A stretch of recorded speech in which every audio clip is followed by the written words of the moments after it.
estás? How do you say yarrow? Welcome to How Do You Say Yarrows? How do you say yarrow? How do you say yarrow? It'll be all the fun in the world.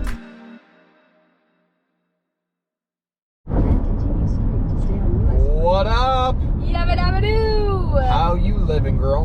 I'm living great, thank you. How are You large and in charge these days? Larger than I'd like. You're not large. Just You look kidding. so beautiful. Past Adam, why were you talking? Idiot. Oh no, there's 363 for gas. Oh, that's hurtful. Wow, that hurts really Yeah, bad. we were just on the highway looking, and Wow. we saw one and we chose a slightly higher one because it was there, and then there was one for even cheaper than the cheapest that we saw. My eye is twitching a little bit. I get It's that. fine. That's reasonable. Anywho, so tell me, we're gonna talk today about a really monumental thing that you did. I recently shot my first deer. No, I did not go hunting.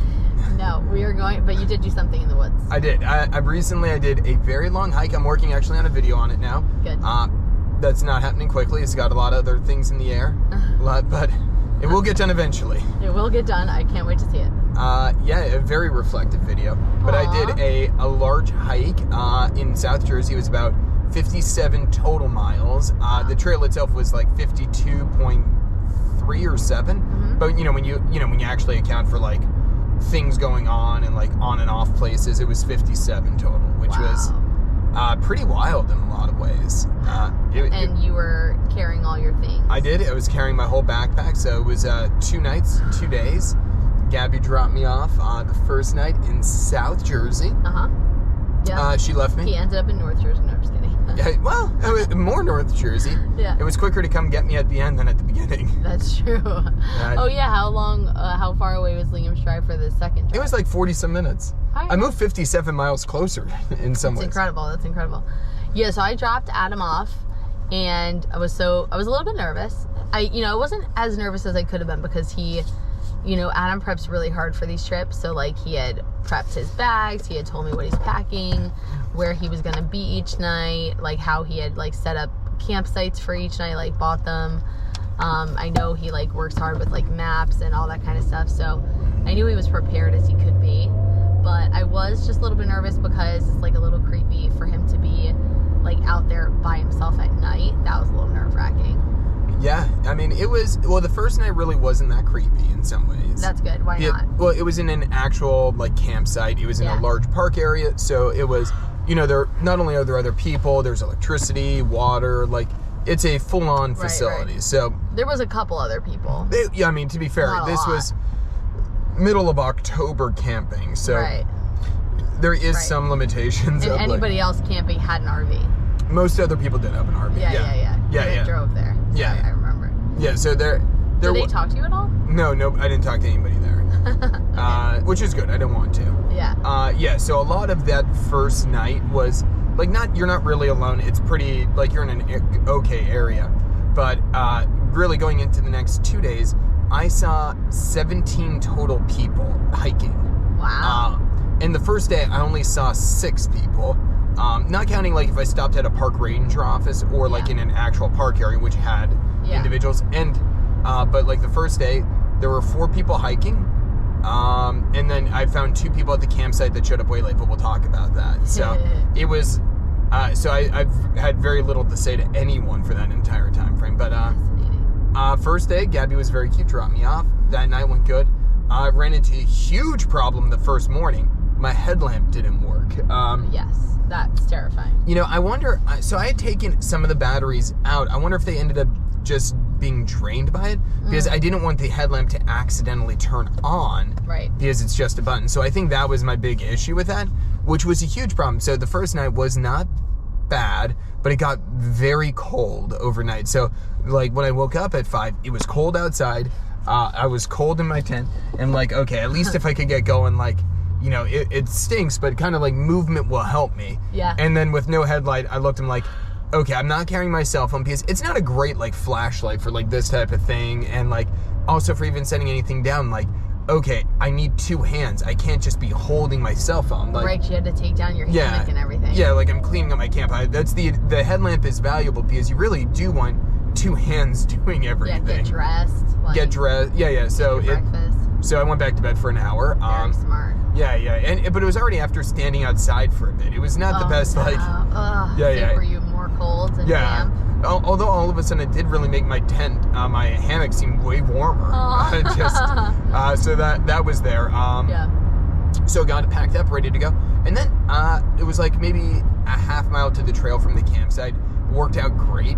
Got there, got going, and that first day was super good in many ways. I made really good timing. I think I did like 28-ish miles that day. Wow. Give or take. I have the exact number written down, but it was like, you're going, the whole day was really good. And, especially at the beginning, the one thing I was kind of thinking of like, okay, I'm eating snacks. Like I was eating a snack every 2 miles. Nice. Would you ever stop and eat, or did you just walk and eat the whole day? A mixture of the two. Like for the, for like a snack bar or like the gummies, I kept going. Yep. For like lunch, I would stop or something. Like there were times I stopped, but for a lot of like the little like ones that were like, I don't want to stop. I want to keep moving. Yeah. Because there's so much to go. Yeah. So those were great. That's amazing. Yeah, really. And you had beautiful weather. Weather was incredible. It was during the day. Yeah, during the day. The one thing that I can say, like nighttime, it's cold, and I think the weather was a mix overall for it. Yeah. So like the temperature was insanely good. Perfect for daytime hiking. Yeah, because it's cool, so it's warm enough that you're not like needing to be in like 50 pounds of like clothing. Yeah. And it's also not so warm that like you're sweating bullets. Yeah. It's like, okay, this is great. You're kind of like, so you need water, but it's not like, okay, you're doing laps in the summertime at 90 degrees where you're sweating nonstop and like you're burning. It's okay, you're just replenishing, which is really helpful. Right. But on the opposite side, the nights weren't terrible. I need to get a better sleeping bag. It was very cold there. But really the big issue was for both nights is that it just got dark early. So like you don't have a lot of extra so it got dark early, and obviously the sun came up later. So it was like, you're out there. I'm like, okay, 6 to 6 versus like, in other parts of the world, where, okay, if you did this in the summer, okay, maybe you're doing maybe still 6 o'clock, but you're good to 9 o'clock at night. It's, here it's you're by 6 o'clock it's dark, even though it sets a little afterwards, because you're in the woods. There's already things coming down, like the trees block out the sun earlier.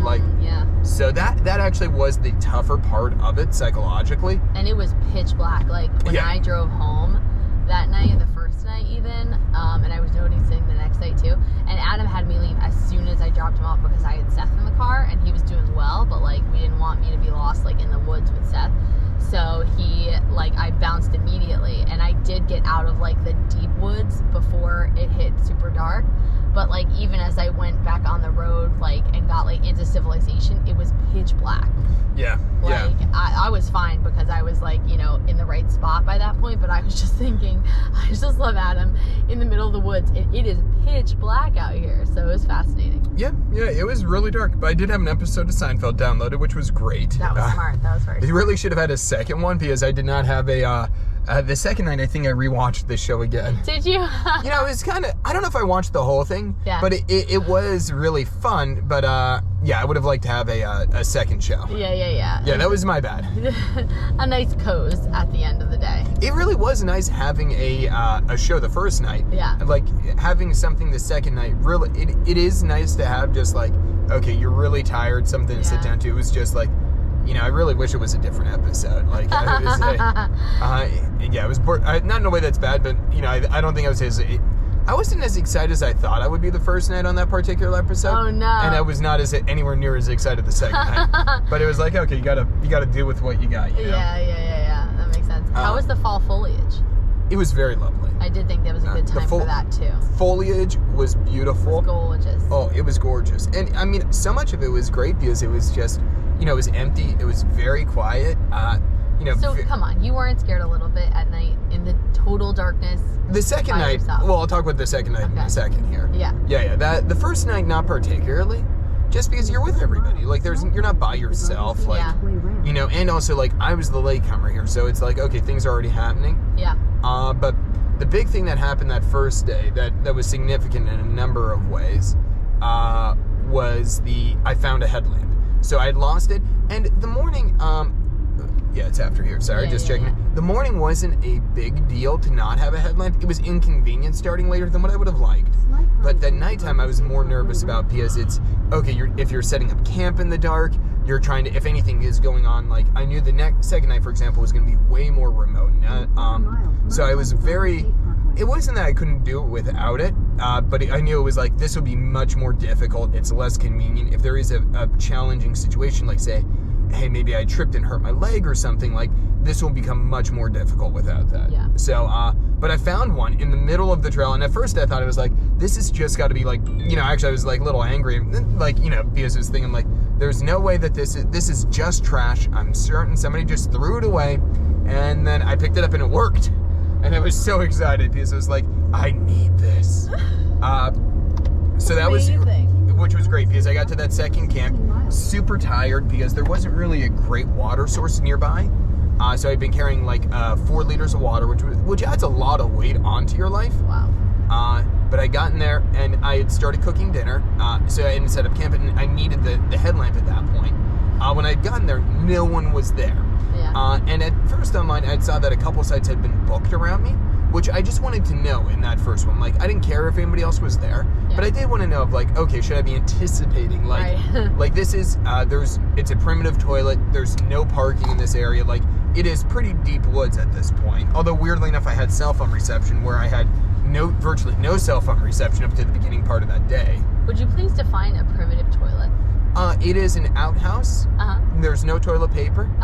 It is a deep hole in the ground. Okay. Yeah. So basically, so there's no water, there's no power, there's no parking. You hike pretty into this place. Yeah. But the obvious reason they put it there is they know that people need to go to the restroom, and this is a campsite. Yeah. So versus people digging holes to poop and pee all around here, it just makes a lot more sense to actually provide that. Can I tell you my fear about primitive toilets? Something's inside? Yes. I mean, to be fair, nothing is inside that hole down there. How do you know? Well, I mean, it'd be too deep, nothing could get out. It's just so scary, theoretically. Fair like enough. If something comes out, like you crouch over, because you have to crouch. No, there's a toilet seat. Oh, there's a seat. Yeah. Oh, right. I guess there would be a seat. Yeah, it's like an outhouse. But still, like, if something crawls up. There's nothing crawling up out of there.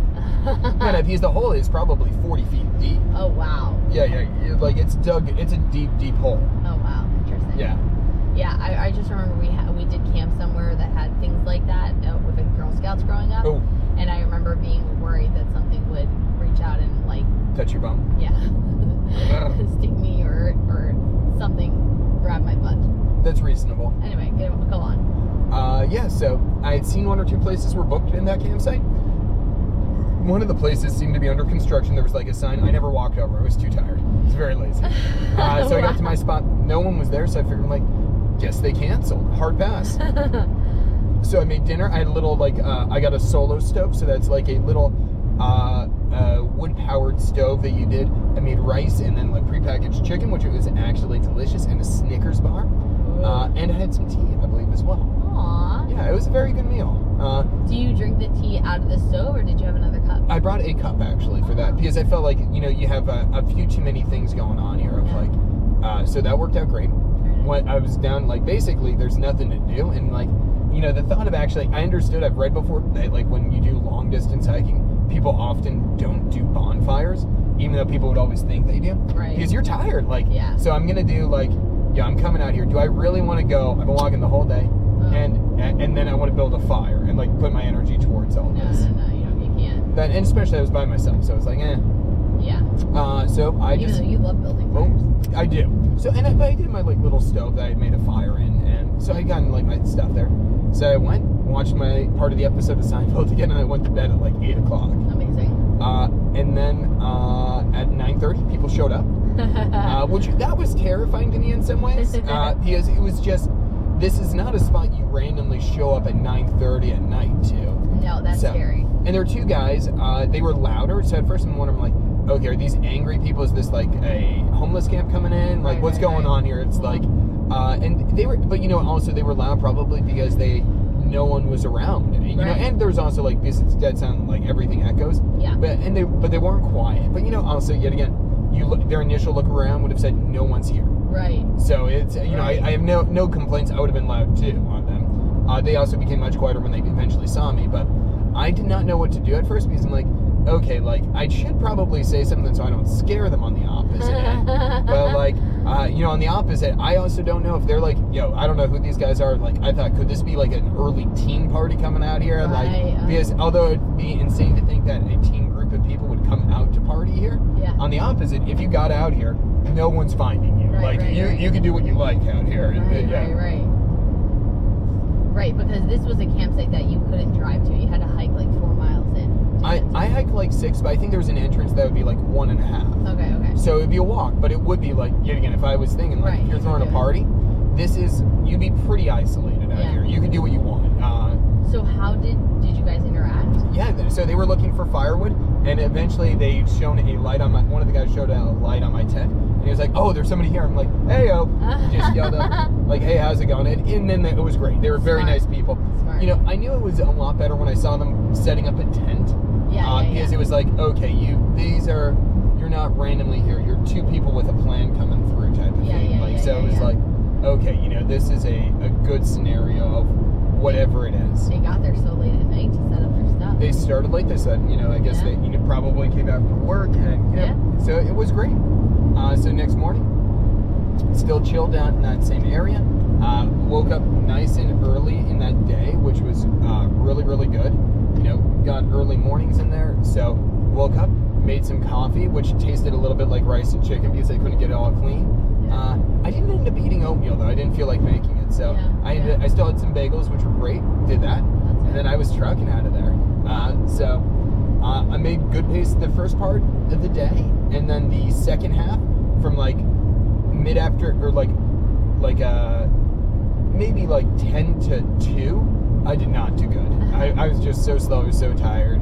I was walking. And then in the last, and maybe it was like 10 to 4, to be honest. I was just so slow. I was burnt. I was tired. My left leg in particular was really hurting around my knee. And then at about 4, I got like this second wind. I found some like branches to use as walking sticks, which actually really, really helped take a lot of the tension off my knee, which is still hurting a bit like 2 weeks later still. But it's almost there. And then I was sprinting. I was like, okay, I'm moving now. Or like walking quickly, not sprinting. You know what I mean? And then speed walking. Yeah, so I kept pushing.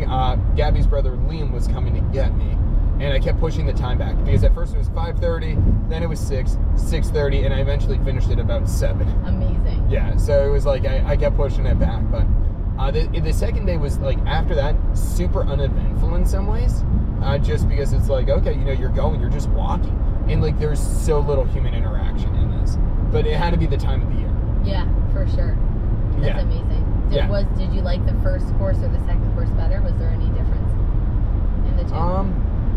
Better views or anything like that? Either one? That's a great question. I thought both were, I enjoyed both different aspects of both of them. Yeah. Mm-hmm. I thought the first 20 miles of the first day were great. Yeah. The last 6 were tough. Oh yeah. It went back and forth a couple times. There were certain parts that were much more entertaining. There were a couple of spots in the second part of the day which were heavily covered and not as well maintained. Oh. Although to be fair, for the place, the entire trail is extremely well maintained. Yeah. They had mile and half mile markers.